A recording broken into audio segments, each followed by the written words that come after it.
I'm Mason, 30 years old and a successful architect. For as long as I can remember, I've been second best to my brother Ethan in my mother's eyes. The ultimate proof.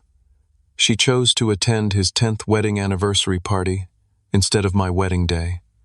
It was just one in a lifetime of moments where I didn't matter enough. But everything changed when my grandmother's inheritance skipped over Mom entirely.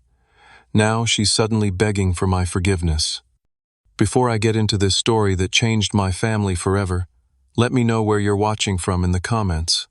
Hit that like and subscribe button if you've ever felt invisible in your own family. Trust me, what happened next will show you it's never too late to stand up for yourself. Growing up in suburban Chicago, I noticed the difference in how my mom treated me and my brother Ethan pretty early on. Our house was nice enough, a 2-story colonial in a good school district that my dad worked overtime to afford. Dad was an engineer who often worked late, leaving Mom to handle most of the day-to-day parenting. And that's where the problems started. Ethan was 4 years older than me, and from my earliest memories, he was clearly the golden child. His bedroom had the cool space theme wallpaper he wanted, while mine stayed the basic blue my parents chose before I was born. When Christmas came around, Ethan's pile of presents always towered over mine. I tried not to count, but kids notice these things. Ethan needs more because he's older, Mom would explain when I asked about it. But that explanation started wearing thin as the pattern continued year after year. The first time I really understood something was wrong was my 8th birthday. Mom had promised a special day with a magic-themed party since I'd recently become obsessed with card tricks.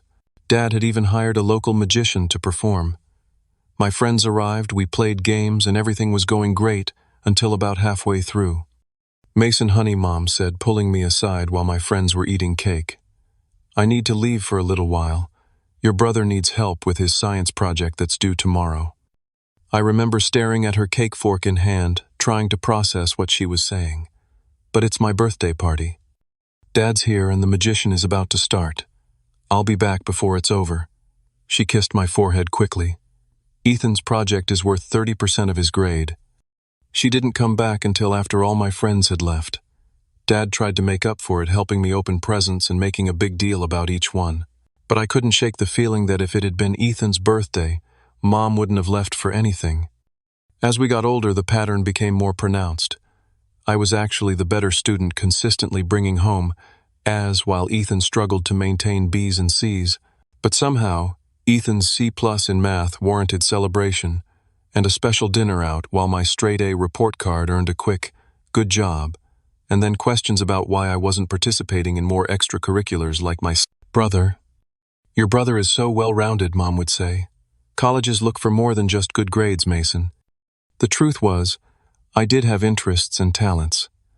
I loved drawing and had a natural eye for design and architecture. By 6th grade, I was filling sketchbooks with building designs. My art teacher, Mrs.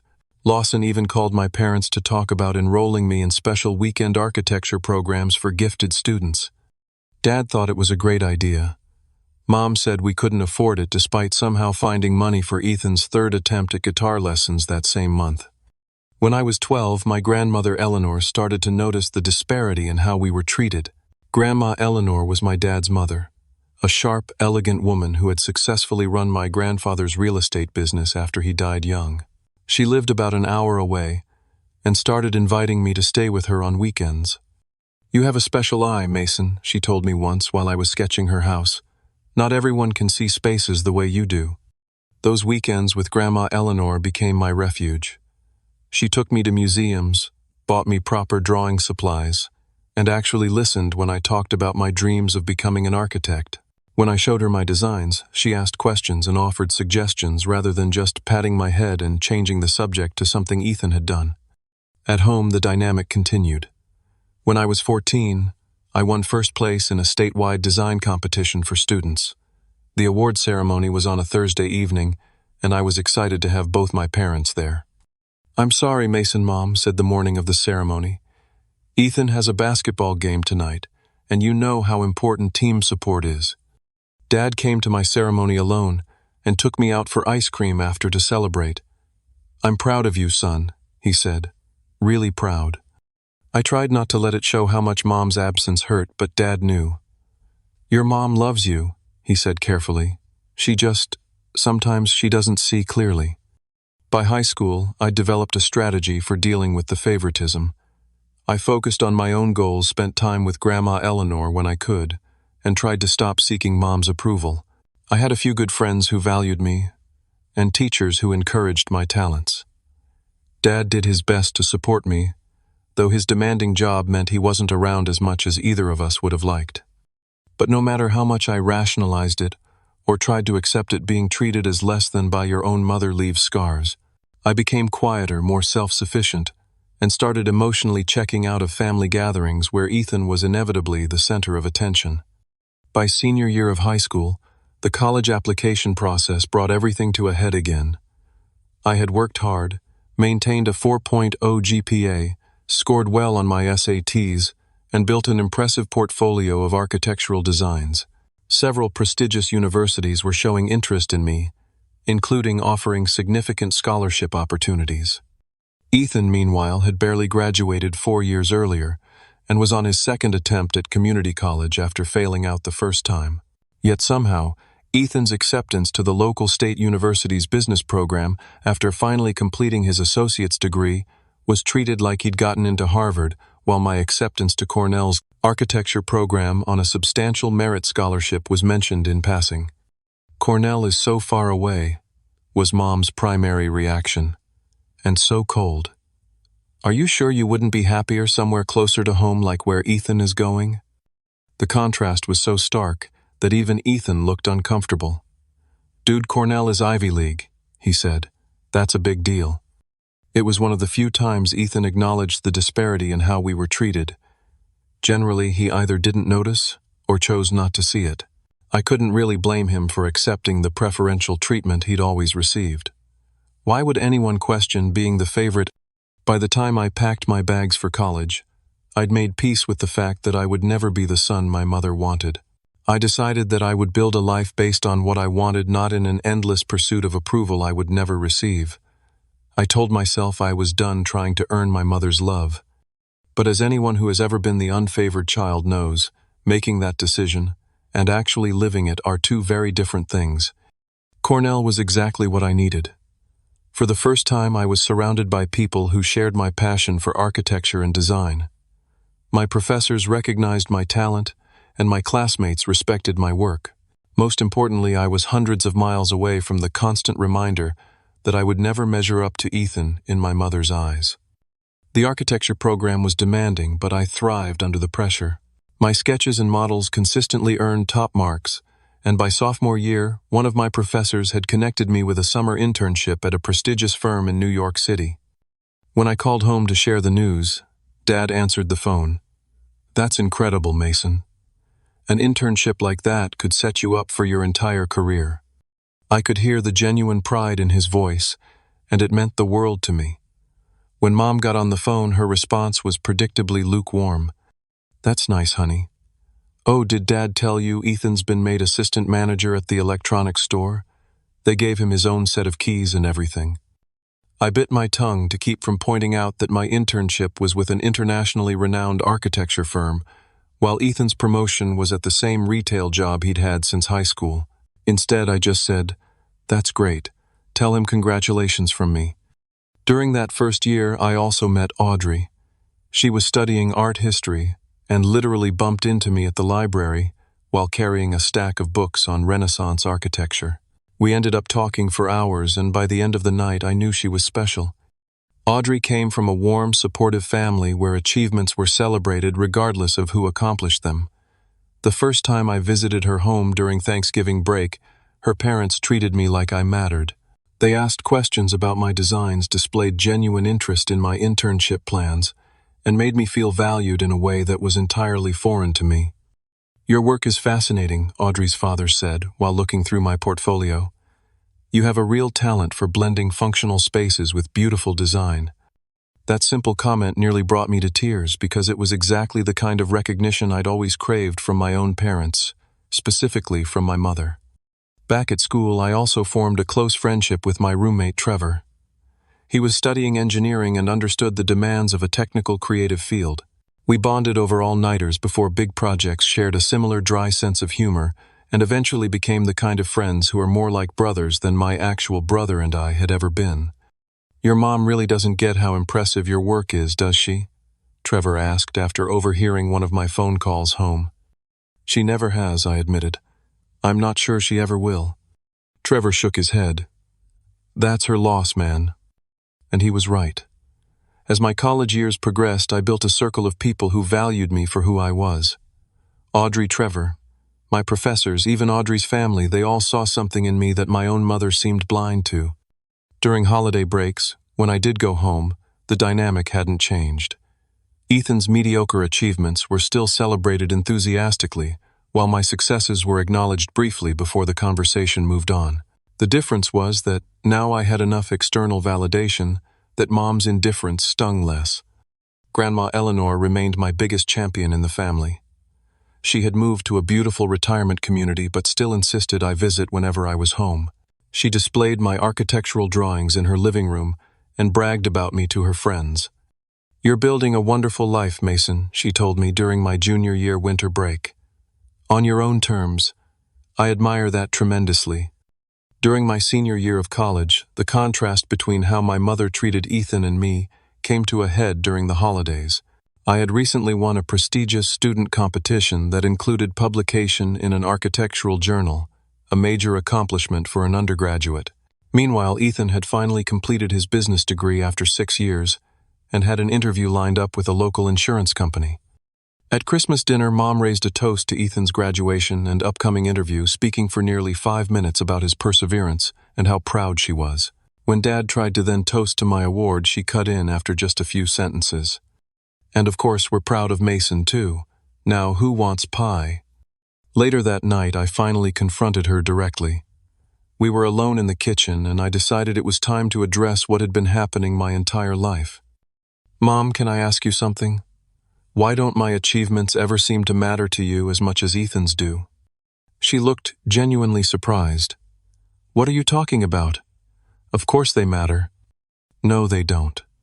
I just won an award that could launch my career, and you barely acknowledged it. Meanwhile, Ethan finally finished the degree he should have completed 4 years ago, and you act like he's cured cancer." Her face hardened.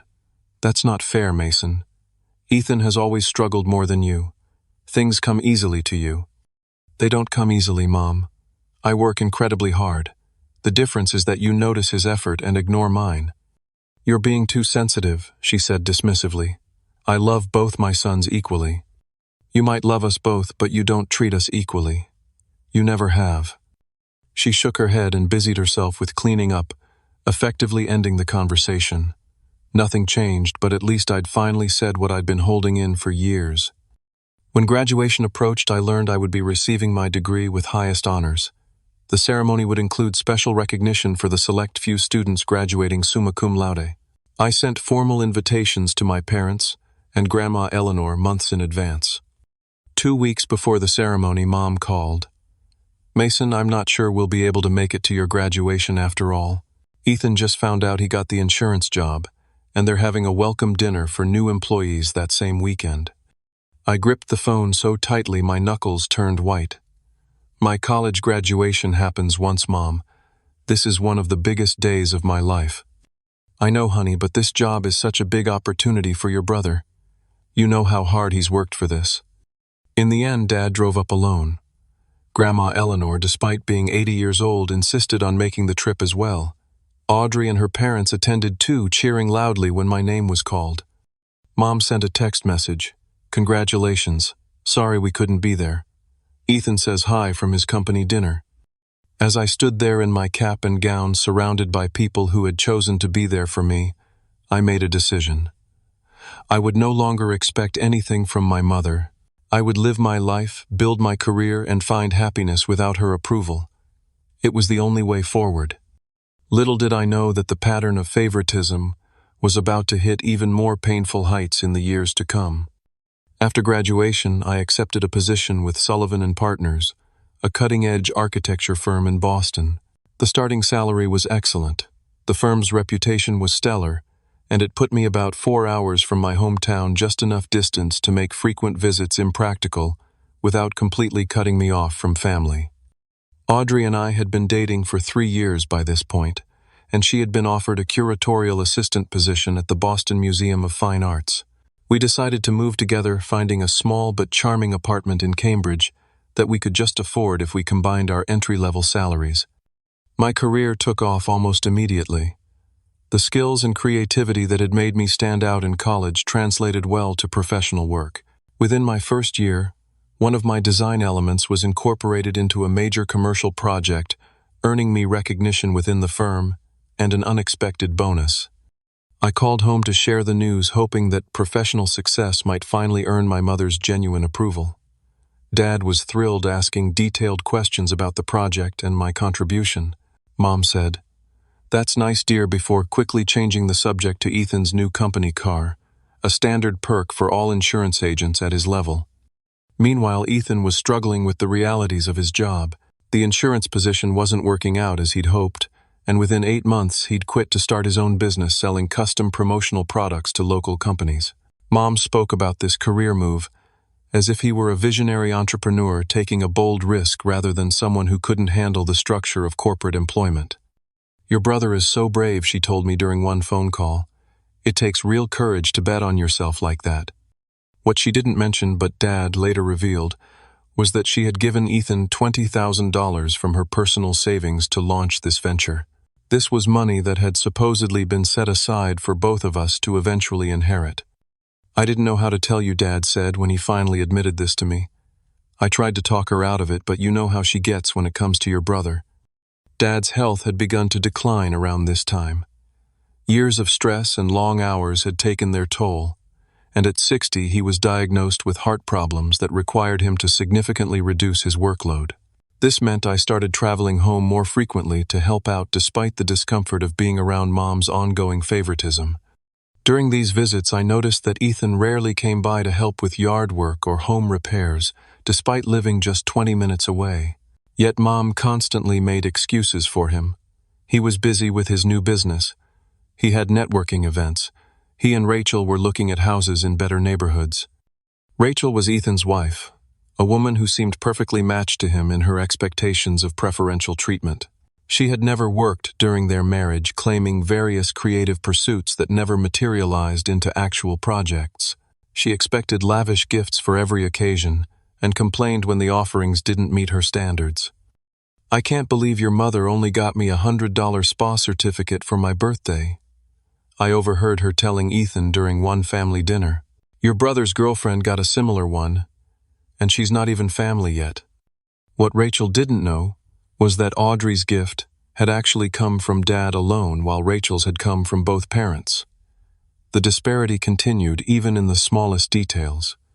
During this period, my relationship with Grandma Eleanor deepened. Now in her late 70s, she remained sharp as ever and increasingly concerned about the family dynamics. "Your mother means well," she told me during a private lunch while I was home helping Dad recover from a minor procedure. "But she has never been able to see how her behavior affects you, and I worry about your father enabling it for so many years." "Dad tries," I said, defending him instinctively. "He does," she agreed. "But trying isn't always enough, is it? Sometimes you have to actually stand up and say no." As Dad's health issues continued, he began to have serious conversations with me about the future. During one visit, he asked me to take a walk with him around the neighborhood, something the doctor had encouraged for his recovery. "I need to talk to you about something important," he said as we walked slowly past familiar houses.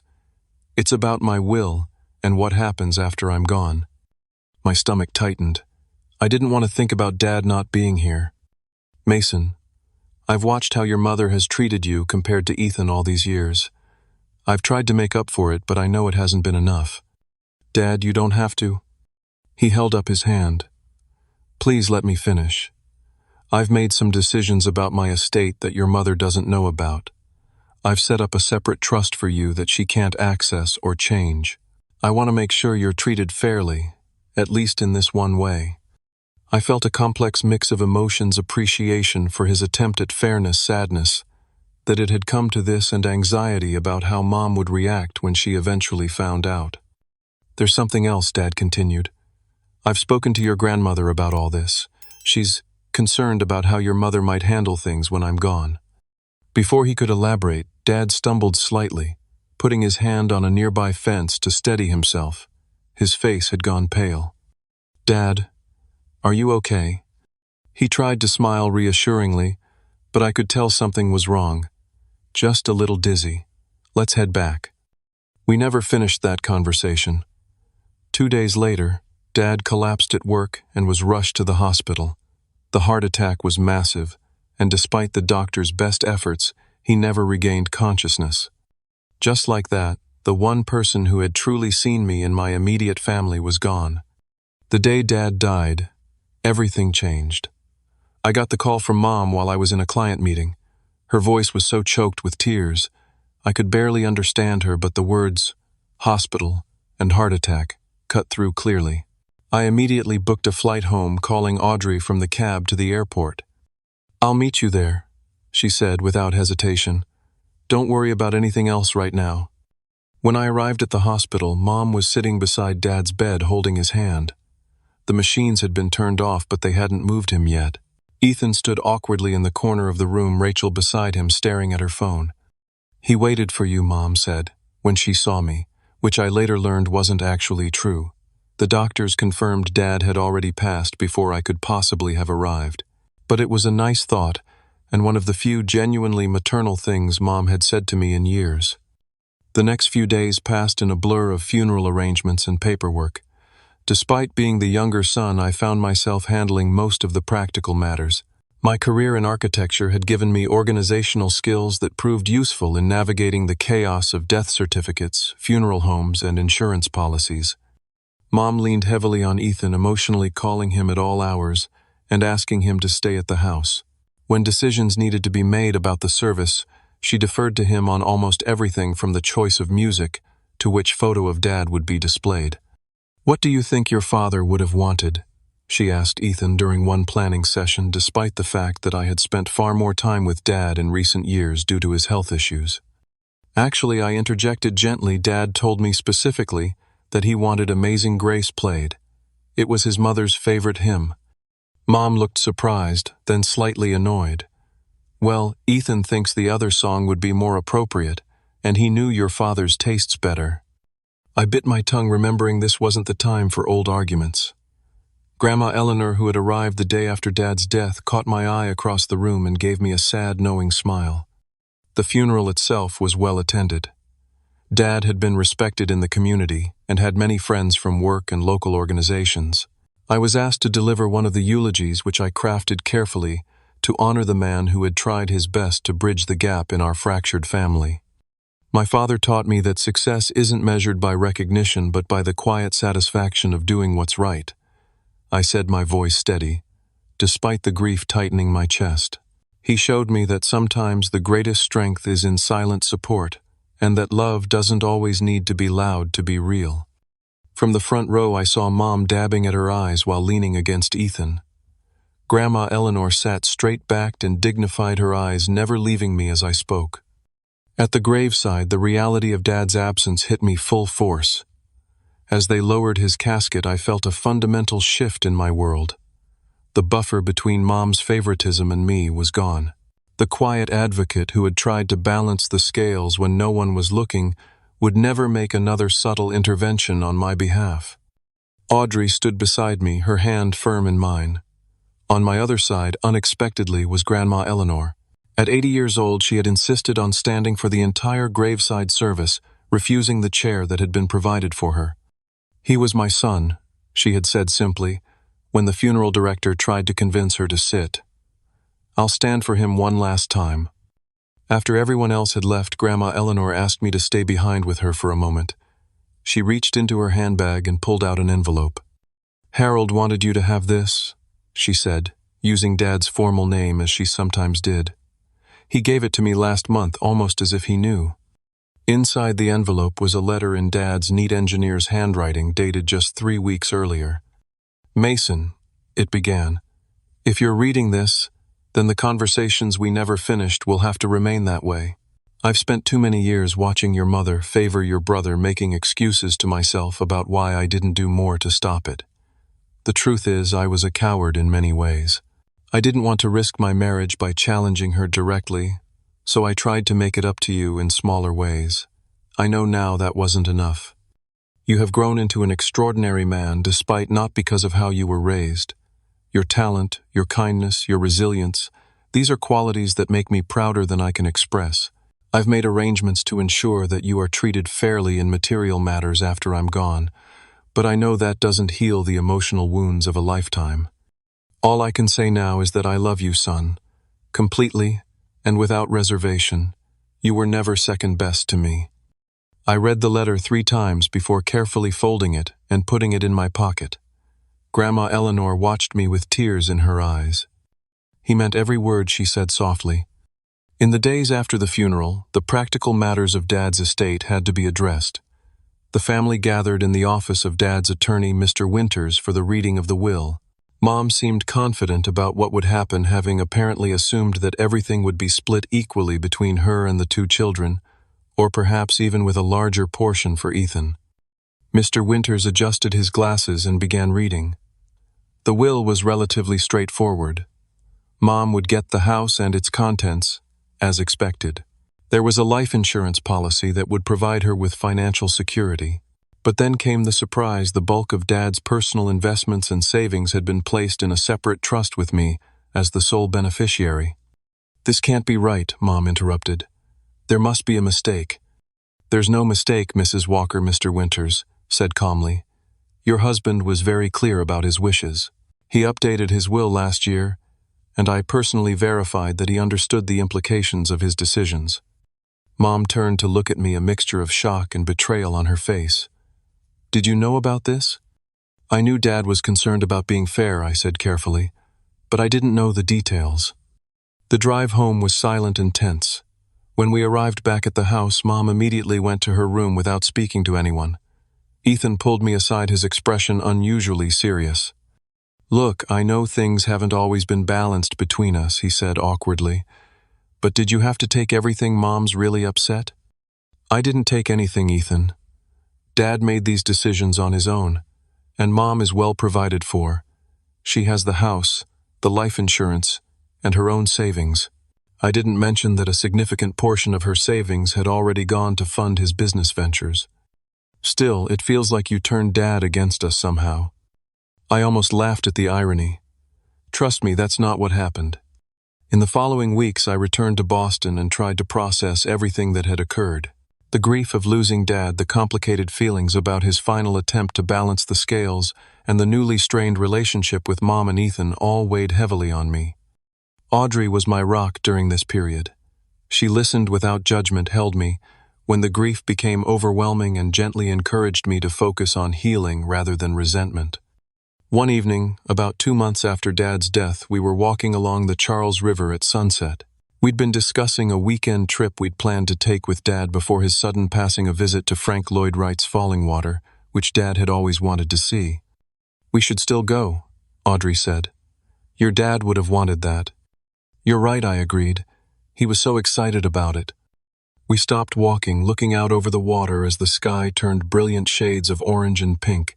In that moment, I realized how completely Audrey had become my family, the one person who saw me clearly and loved me without conditions or comparisons. "Marry me," I said, the words coming out before I'd even processed the thought. Audrey turned to me, her eyes wide with surprise. "What?" "Marry me," I repeated more confidently this time. "I don't have a ring yet, and this isn't how I plan to do this, but I know one thing for certain. I want to build a life with you." Her smile lit up brighter than the sunset behind her. "Yes," she said simply. "Absolutely yes." That weekend, we did go to Falling Water, and standing on the iconic balcony overlooking the waterfall, I felt Dad's presence strongly. He would have loved this place with its perfect harmony of natural and built environments, and he would have loved Audrey, who understood that this trip was part of my grieving process. When we returned to Boston, I bought a ring, a simple but elegant diamond that I knew suited Audrey's taste. We took photos of the ring and of us together to share the news with family and friends. Audrey's parents were thrilled, immediately calling to congratulate us and beginning to talk about wedding plans. Trevor organized an impromptu celebration with our friends in Boston. Grandma Eleanor sent a beautiful handwritten letter expressing her joy and including a generous check to help with wedding expenses. Mom's reaction was considerably more subdued. "Well, that's nice," she said when I called to tell her. "Have you set a date yet?" "Not officially, but we're thinking next spring." "Oh, you might want to reconsider that timing," she said quickly. "Ethan and Rachel are planning something special for their 10th anniversary around then. They're thinking of renewing their vows." I felt the familiar sting of being considered secondary but pushed past it. "We'll keep that in mind, but we'd really like a spring wedding." What I didn't know then was that this conversation was the prelude to what would become the most painful example yet of where I stood in my mother's priorities. Audrey and I began planning our wedding with excitement and optimism. We wanted something meaningful but not extravagant, a celebration that reflected our values and relationship. We found a beautiful venue, a restored historic building with architectural significance that spoke to my professional passions and Audrey's love of history. The venue had limited availability, so we immediately secured a date in late April. It was perfect. Spring flowers would be blooming, the weather would likely be mild, and it gave us just over 10 months to plan. We sent save-the-date cards to our guest list in June, giving everyone plenty of advance notice. I called Mom personally to make sure she had received her save-the-date card. "Yes, it came yesterday," she confirmed. "April 27th. I put it on my calendar." "Great," I said, feeling relieved that there would be no confusion. "We're really excited about the venue we found." "That's nice, dear." "Oh, before I forget, Ethan and Rachel stopped by yesterday with the most wonderful news. They're planning a big anniversary celebration for their 10th. They're thinking of doing a vow renewal ceremony and then a big party. Isn't that lovely?" "Sure," I said, trying to sound enthusiastic. "When are they planning to do it?" "They're looking at spring dates." Rachel has always loved spring events. A sense of foreboding crept over me, but I pushed it aside. Surely they wouldn't choose the same weekend after we'd already sent out save the dates. Even in my family, there had to be limits to the favoritism. For the next few months, wedding planning proceeded smoothly. Audrey and I chose our wedding party with Trevor as my best man. We selected a caterer, hired a photographer, and Audrey found a dress she loved. I threw myself into designing unique invitations that showcased my architectural style combined with elements of Audrey's art history background. Throughout this period, Mom called regularly but rarely to ask about our wedding plans. Instead, she would spend most of each call talking about Ethan and Rachel's anniversary celebration, which was apparently growing more elaborate by the week. "They're thinking of having it at the country club," she told me in September. "Rachel wants to wear her original wedding dress, but they're adding a blue sash to symbolize their years together. So creative." I tried to be supportive, but it was difficult when Mom showed so little interest in my upcoming wedding. When I did manage to tell her about some special detail Audrey and I had planned, she would acknowledge it briefly before steering the conversation back to Ethan's event. In late October, just as we were finalizing our formal invitations, I received a text from Ethan that made my stomach drop. "Hey bro, just wanted to give you a heads up. We've scheduled our anniversary party for the 27th of April. Mom's super excited about helping us plan it. Hope there's no conflict with anything you've got going on." I stared at the phone in disbelief. There was no way this was a coincidence. We had sent save the dates months ago. Mom had explicitly confirmed the date. This was deliberate. I called Ethan immediately. "Did you seriously schedule your anniversary party on my wedding day?" I asked without preamble when he answered. "Oh, is that the same day?" "Shit, I didn't realize," he said, though his tone suggested otherwise. "Ethan, we sent save the dates in June. Mom confirmed she received it. How could you not know?" "Look, it wasn't intentional," he said defensively. "This was the only weekend the country club had available that worked with Rachel's parents' schedule. They're coming in from Arizona. Can you change it? We've already put deposits down on everything, and our invitations are about to go out." There was a pause. "I don't think that's possible.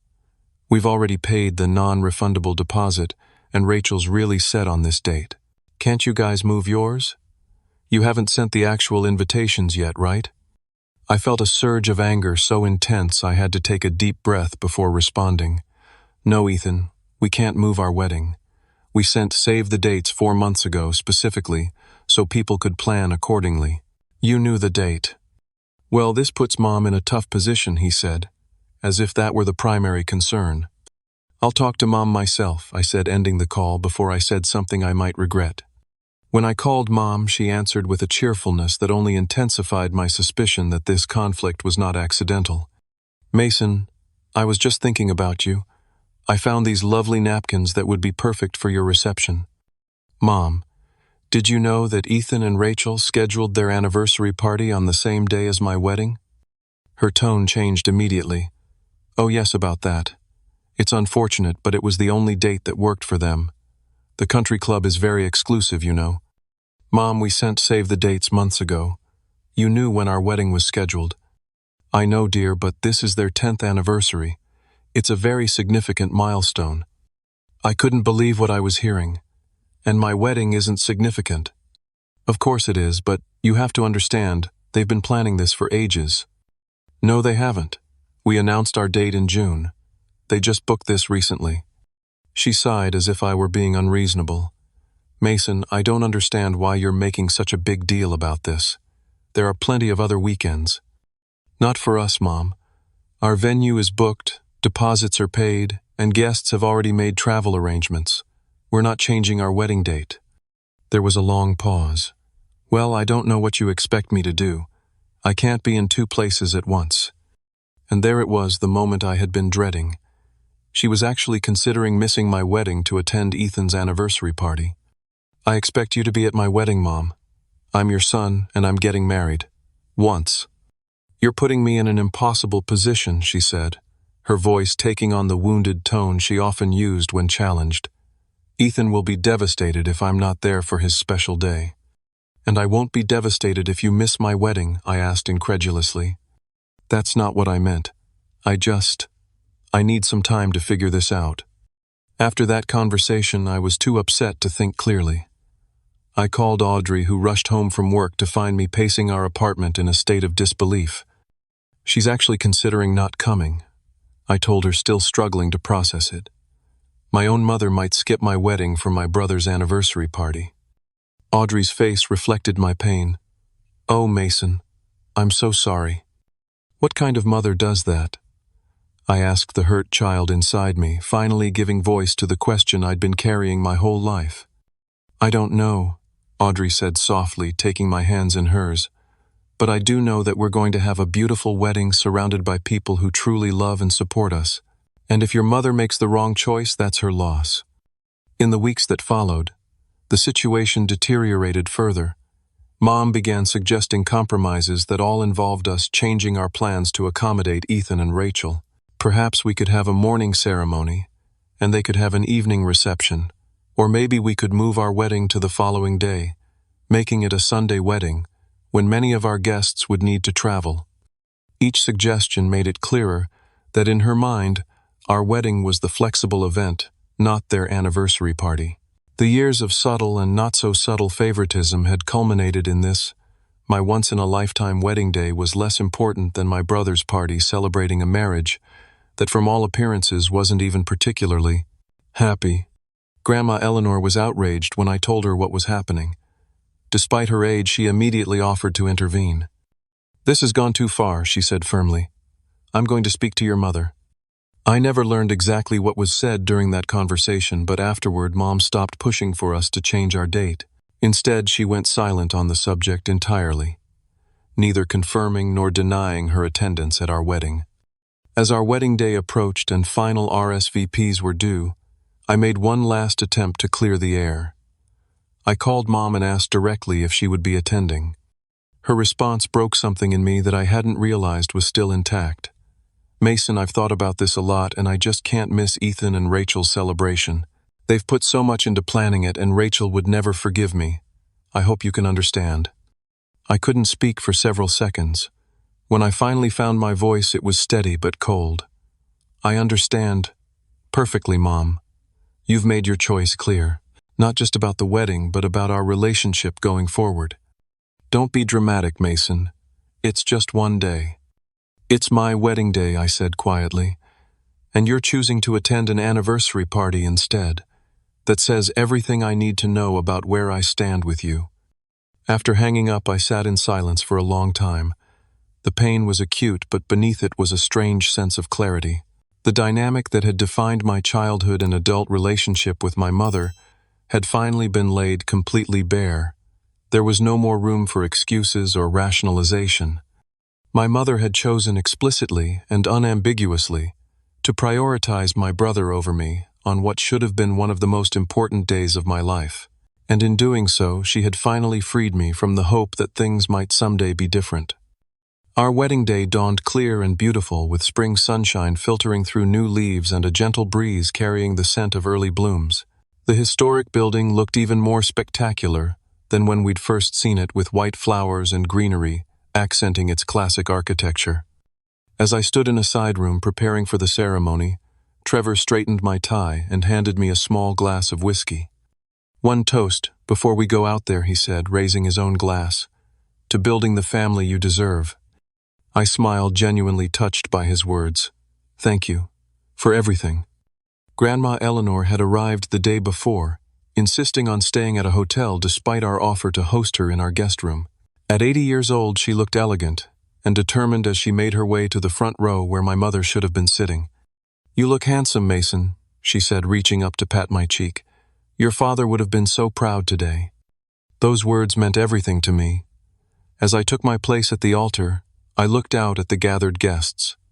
Audrey's large, supportive family filled several rows.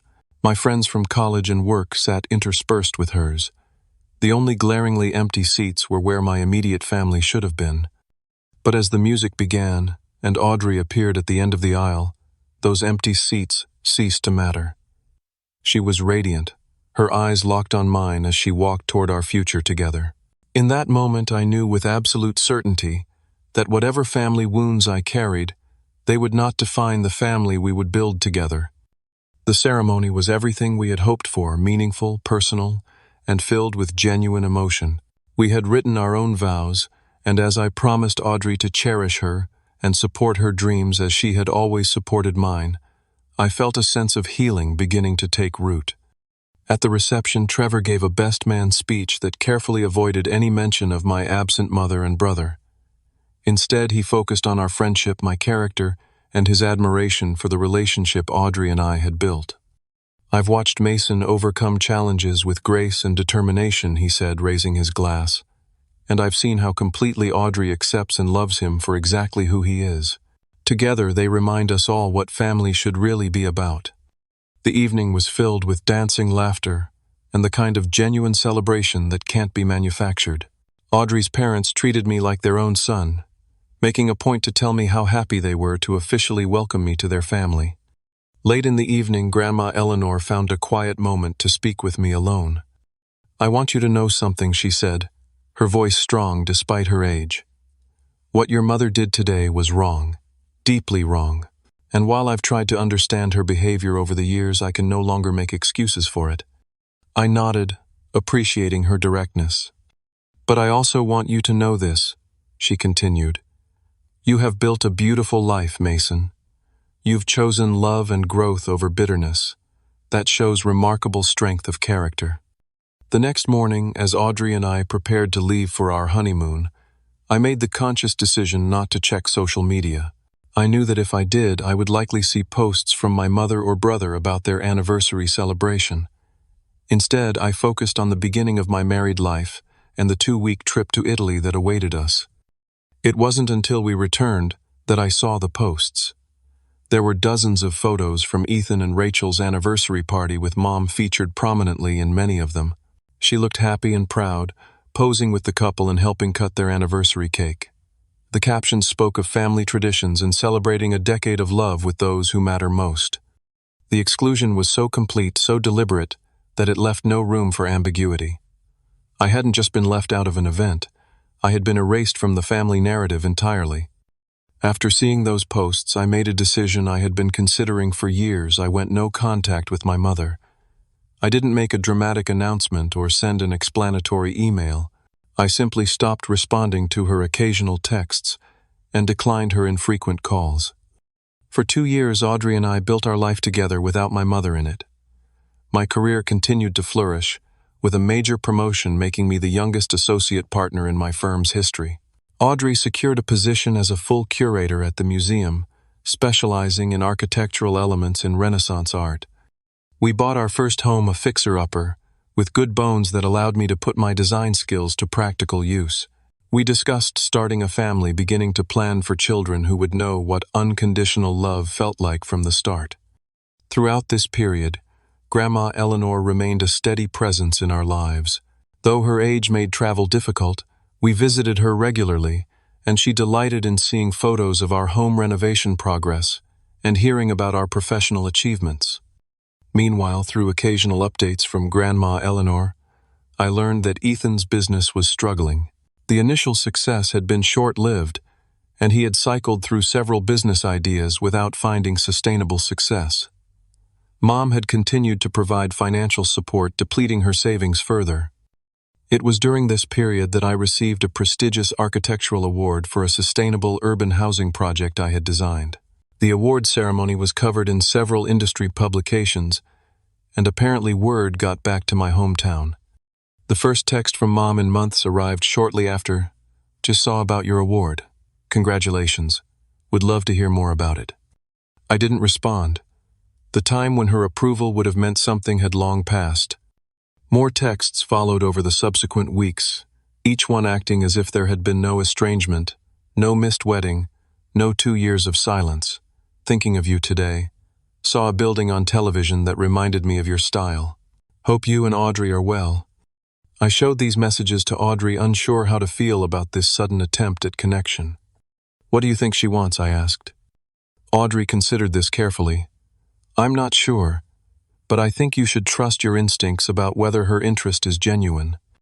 My instinct said it wasn't, and I continued my policy of no contact. Then, about 27 months after our wedding, I received an unexpected call from Grandma Eleanor's retirement community. Eleanor had been hospitalized after a fall, and the prognosis wasn't good. I immediately booked flights for Audrey and me. When we arrived at the hospital, we found Mom already there, sitting awkwardly in the waiting room. Our eyes met briefly before I looked away, focusing instead on finding Eleanor's doctor. The news wasn't what I had hoped for. At 82, Eleanor's body wasn't responding well to treatment and complications had developed.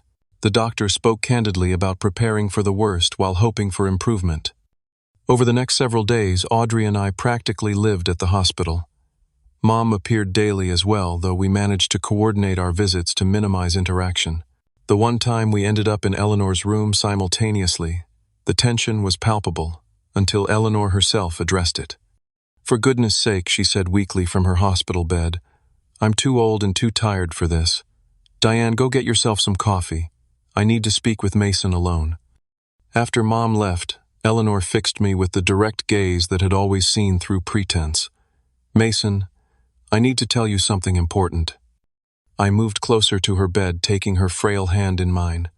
"What is it, Grandma?" "I've made decisions about my estate," she said, her voice gaining strength with each word. "Decisions your mother won't like, but that I believe are right." "Grandma, you don't need to." "Let me finish," she interrupted. "I've watched for decades as your mother favored Ethan, making excuse after excuse for behavior that didn't deserve it. I saw how it hurt you, and how it hurt your father to witness it. I'm making my own statement with what I leave behind." I didn't know what to say, so I simply squeezed her hand gently. "You've made me proud, Mason," she continued. "You've built a good life despite the hurt. You've chosen love over bitterness. That's a rare strength." 3 days later, with Audrey and me at her bedside, Eleanor passed away peacefully in her sleep. Mom had left just an hour earlier, promising to return in the morning. The funeral was arranged quickly, a small service that honored Eleanor's practical nature and dislike of excessive ceremony. Mom and I maintained our distance, communicating only when absolutely necessary about arrangements. It wasn't until the reading of the will that the full impact of Eleanor's decisions became clear. The family gathered in the same law office where Dad's will had been read 3 years earlier, though this time with Mr. Winter's partner, Miss Reed, presiding. Eleanor's estate was substantial. In addition to her elegant home in the retirement community, she had significant investments and savings that had grown over decades of careful management. The will began with small bequests to various charities and friends before addressing the family. To my grandson, Ethan Walker, I leave the sum of $10,000 with the hope that he will use it wisely. I saw Ethan's face fall at the relatively modest amount. Rachel beside him made no attempt to hide her disappointment. To my daughter-in-law, Diane Walker, I leave my collection of family photographs and personal correspondence that she might better understand the values that guided our family. Mom sat very still, her expression unreadable. To my grandson, Mason Walker, and his wife, Audrey, I leave the remainder of my estate, including my home investments and all other assets not specifically designated. Mason has demonstrated the character, responsibility, and compassion that I value most, and I trust him to be a good steward of what I leave behind. The room went completely silent.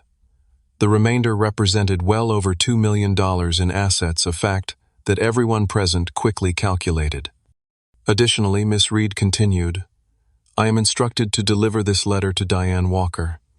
She handed Mom a sealed envelope. With shaking hands, Mom opened it and began to read.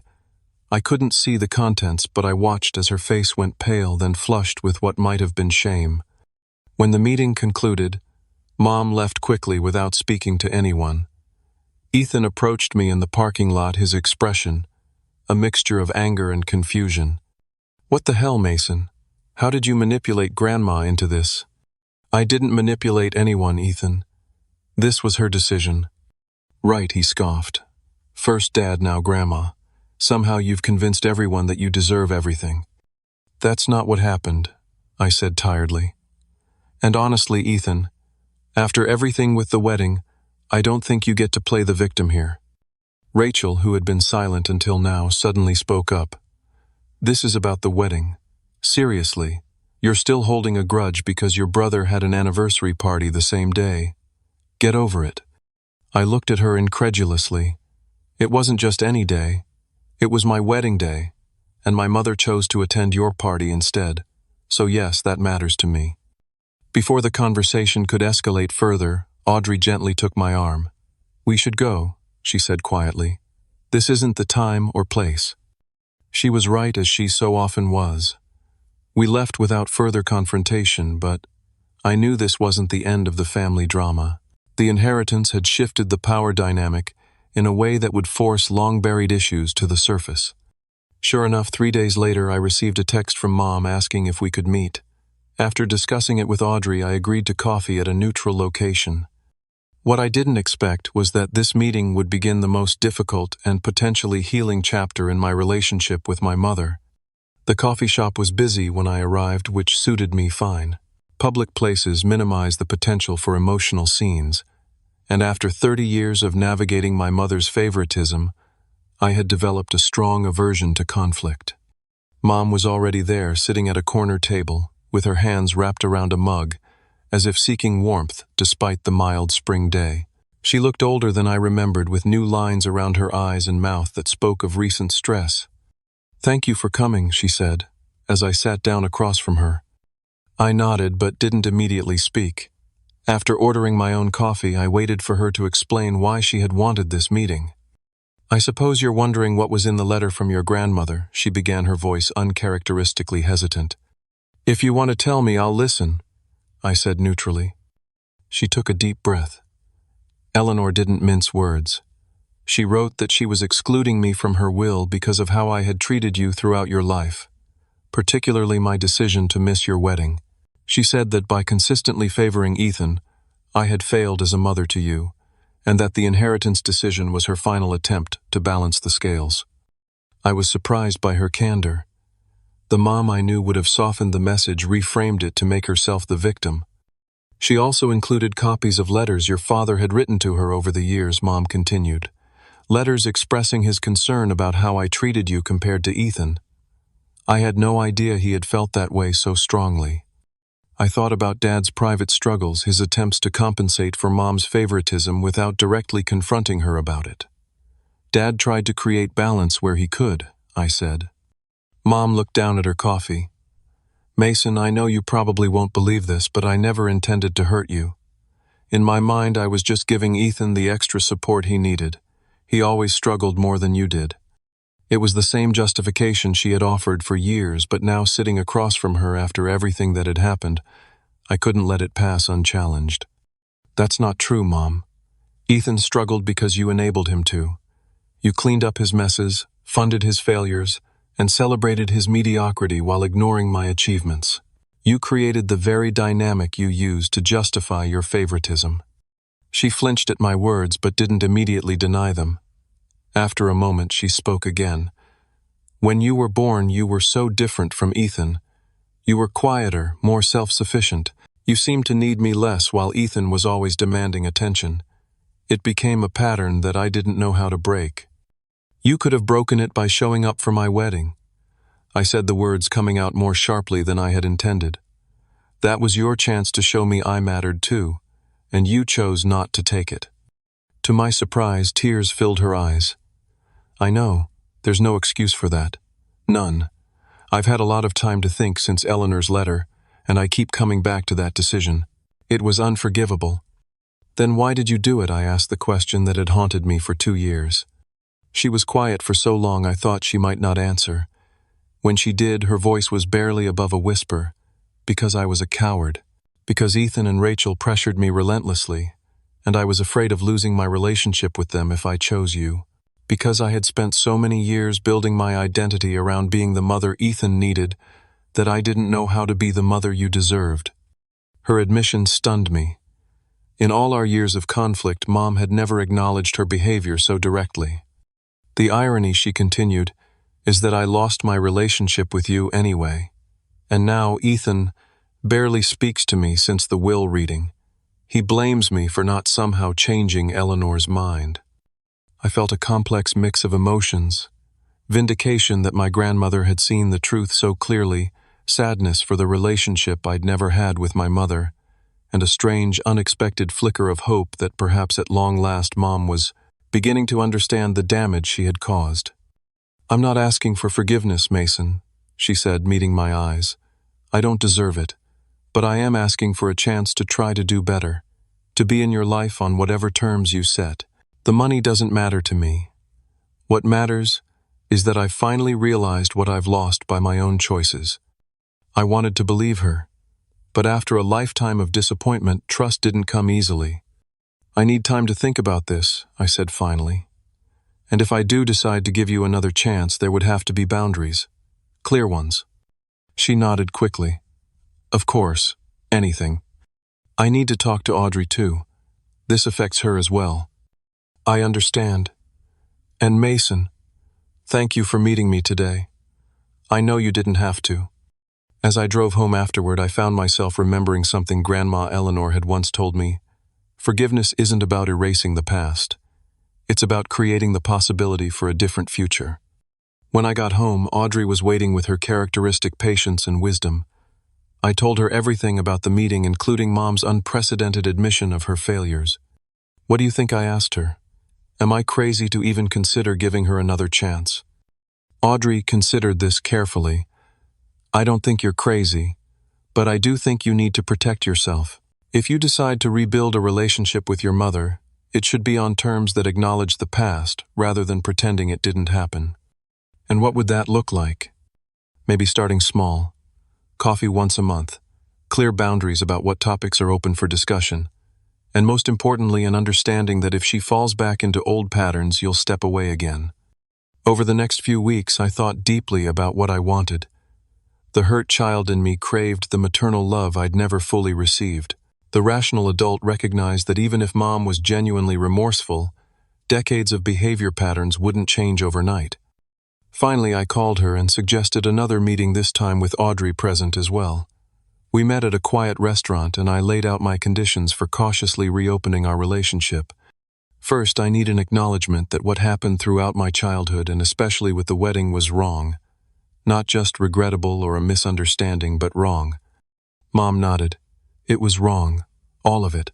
I failed you as a mother, and there's no justification for that. Second, if we're going to have any relationship moving forward, it has to be balanced. That means no more talking endlessly about Ethan and his life, while showing minimal interest in mine. I understand, she said. I want to know about your life, Mason. Really know. Third, we start small. Monthly meetings like this. We build trust gradually. That seems fair, she agreed. And finally, I need you to understand that this is conditional. If you revert to old patterns, if you dismiss my feelings, or prioritize Ethan in hurtful ways, again, I will cut contact, permanently this time. She looked pained but nodded. I accept those terms. I know I have to earn your trust, and I'm willing to try. The next several months were a strange new chapter in our relationship. Mom made visible efforts to change, asking questions about my work and genuinely listening to the answers. She brought photos of my childhood that I'd never seen before, sharing memories from a perspective I hadn't heard. She even tentatively began to build a relationship with Audrey, recognizing her importance in my life. There were missteps, of course. Old habits emerged occasionally, like when she automatically defended Ethan when I mentioned his name in passing. But unlike before, she caught herself, apologized, and tried to do better the next time. 6 months into this cautious reconciliation, Audrey and I invited her to dinner at our home for the first time. As we gave her a tour, showing the renovations I had designed and implemented, she stopped in what would eventually be a nursery. "Are you planning?" she asked, looking at the half-painted walls. "We're expecting," Audrey confirmed, smiling. "Due in February." Mom's eyes filled with tears. "You're going to be wonderful parents," she said softly. "Both of you." It wasn't a dramatic declaration of change. There was no movie moment where all past hurts were suddenly healed. But in that simple acknowledgement of our shared future, I felt something shift. The possibility of a different kind of relationship, not perfect, not without its scars, but perhaps finally based on seeing each other clearly. As for Ethan, our relationship remained distant. The inheritance had created a rift that his pride wouldn't allow him to bridge. Occasionally, Mom would mention attempts to connect with him, but I made it clear that my boundaries included not being her emotional support regarding Ethan. "That's something you need to work through with him," I told her. "Or with a therapist, but not with me." She accepted this, another small sign of change. In the years since, we've built a cautious but increasingly genuine relationship. When our daughter Eleanor, named after her great-grandmother, was born, Mom became the grandmother I had doubted she could be: present, supportive, and careful to give Audrey and me space to parent on our terms. The trust builds slowly, one interaction at a time. There are still moments when old wounds throb, when a careless word or forgotten promise triggers memories of a lifetime of being second best. But there are also new memories forming: Mom teaching little Eleanor to bake cookies, showing up reliably for birthdays and school events, respecting our family boundaries. I've come to understand that the inheritance wasn't just about money. It was Grandma Eleanor's final lesson to all of us about values, consequences, and the true meaning of family. The financial security it provided was significant, but the clarity it forced was the real gift. Looking back on this journey from neglected child to confident adult, I realized that family wounds don't heal in straight lines. Reconciliation doesn't erase history. It builds something new that acknowledges the past while refusing to be defined by it. The child who craved his mother's approval has become a man who understands his own worth regardless of others' ability to recognize it. And that, perhaps, is the most valuable inheritance of all. So I want to ask you, have you ever had to establish boundaries with family members who hurt you? How did you balance forgiveness with self-protection? Let me know in the comments below. And if this story resonated with you, please like, subscribe, and share it with someone who might need to hear that it's never too late to stand up for your own worth. Thank you for listening to my story, and remember that sometimes the family we build matters more than the family we're born into.